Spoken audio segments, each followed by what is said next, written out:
People have an unspecified potential for development, educationally, obviously, with regards to the skills they have, but also in relationship to their character. And it's much more encouraging for people, I think, to concentrate on who they could be rather than who they are, especially when they're young, because they still have most of their life ahead of them and they're not everything they could be yet. And so to tell people even something like, well, you should feel good about yourself the way you are, it's like, well, that there's something there that's seriously lacking, because there's so much more that you could be, that you need to be, and that you should be aiming at. The problem with being okay the way you are is that you don't have a goal then. And people need to have a goal in order to come to terms with their life. Pay attention. Focus on your surroundings, physical and psychological. Notice something that bothers you, that concerns you, that will not let you be, which you could fix, that you would fix. You can find such somethings by asking yourself, as if you genuinely want to know, 3 questions. What is it that is bothering me? Is that something I could fix? And would I actually be willing to fix it? If you find that the answer is no to any or all of the questions, then look elsewhere. Aim lower. Search until you find something that bothers you that you could fix, that you would fix, and then fix it. That might be enough for the day. Maybe there is a stack of paper on your desk, and you have been avoiding it. You won't even really look at it. When you walk into your room, there are terrible things lurking there. Tax forms and bills and letters from people wanting things you aren't sure you can deliver. Notice your fear and have some sympathy for it. Maybe there are snakes in that pile of paper. Maybe you'll get bitten. Maybe there are even hydras lurking there. You'll cut off 1 head and 7 more will grow. How could you possibly cope with that? You could ask yourself, is there anything at all that I might be willing to do about that pile of paper? Would I look maybe at one part of it for 20 minutes? Maybe the answer will be no, but you might look for 10 or even for 5, and if not that, for 1. Start there. You will soon find that the entire pile shrinks in significance merely because you have looked at part of it, and you'll find that the whole thing is made of parts. What if you allowed yourself a glass of wine with dinner, or curled up on the sofa and read, or watched a stupid movie as a reward? What if you instructed your wife or your husband to say good job after you fixed whatever you fixed? Would that motivate you? The people from whom thanks you want might not be very proficient in offering it to begin with, but that shouldn't stop you. People can learn, even if they are very unskilled at the beginning. Ask yourself what you would require to be motivated to undertake the job, honestly, and listen to the answer.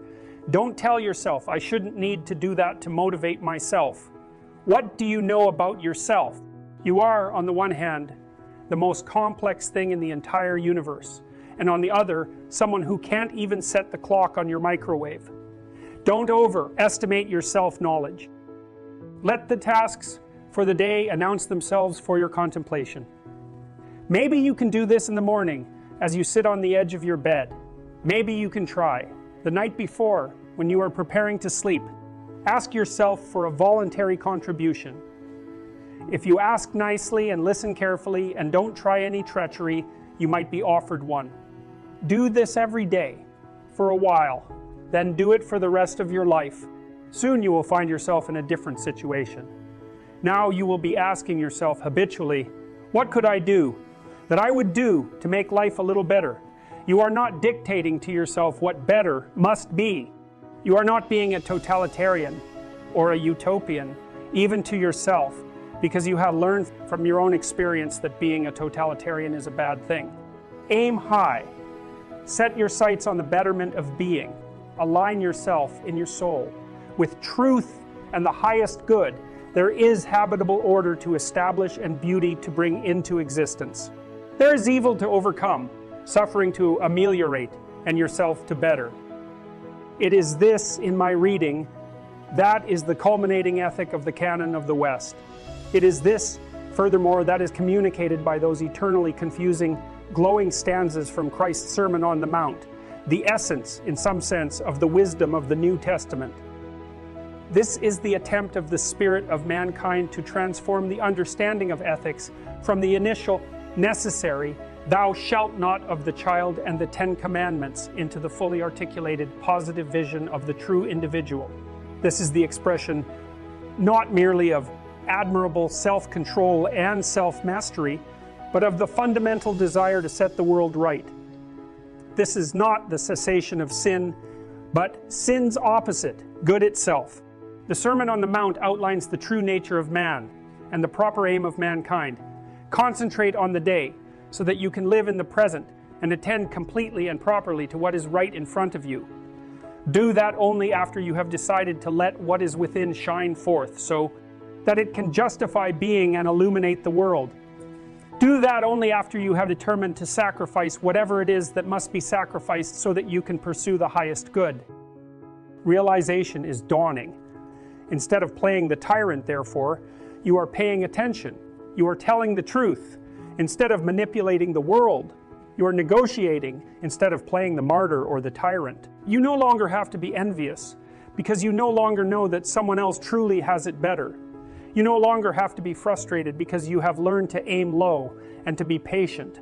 You are discovering who you are and what you want and what you are willing to do.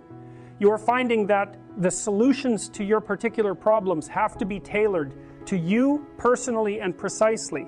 You are less concerned with the actions of other people because you have plenty to do yourself. Attend to the day, but aim at the highest good. Now, your trajectory is heavenward. That makes you hopeful. Even a man on a sinking ship can be happy when he clambers aboard a lifeboat, and who knows where he might go in the future.